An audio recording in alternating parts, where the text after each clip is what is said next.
Sorry, repeat.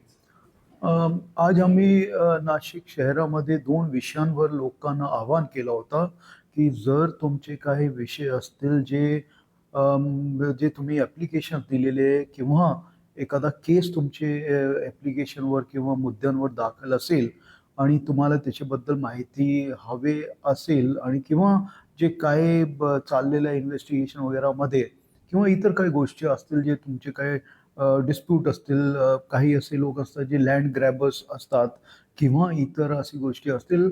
आणि दुसरा जो मुद्दा होता तो सावकारीचे संदर्भात होता की काही आमच्याकडे लोक येतात की साहेब आम्ही काही पैसे लोनवर घेतले होते आणि त्याच्यानंतर आम्ही फेटाळलेला पण आहेत, परंतु अजूनही ते लोक आम्हाला त्रास देत आहे.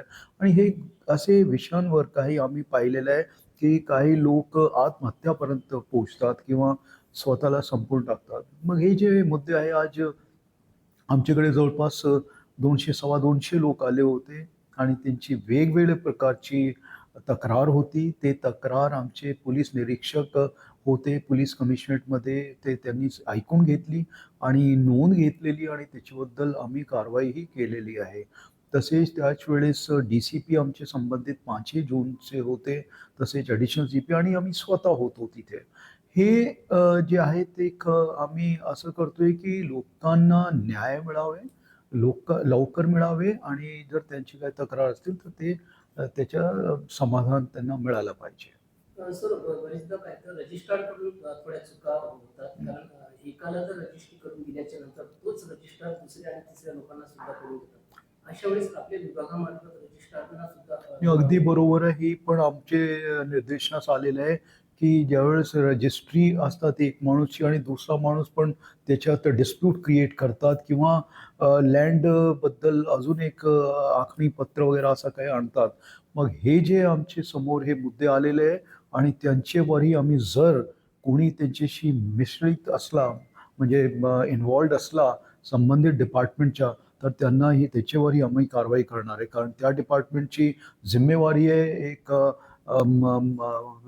इन्क्वायरी करण्याची किंवा ते जे जमीन आहे त्याच्यावर ऑलरेडी कोणाची रजिस्ट्री आहे ते नवीन कसे माणूसचं नाव त्याच्यात येतो, कसे ते इन्फॉर्मेशन लीक होतात, तर ते सगळे मुद्दे आहेत ज्याच्यावर आम्ही काम करणार आहोत. मी सगळ्यांना माझं आव्हान राहील की तुम्ही ज्यावेळेस कुठलेही जमीनच्या फ्लॅट वगैरेचा सौदा करतात तर तुम्ही बघून घ्या की त्याच्यात काही डिस्प्यूट आहेत का, कोणाचे नावावर आहे, ते टायटल वगैरे क्लिअर आहेत का. तर हे सगळी गोष्टी केल्यानंतर तुम्ही त्याच्याबद्दल पुढे जा किंवा सौदा करा, जेणेकरून भविष्यात तुम्हाला अडचण होणार नाही.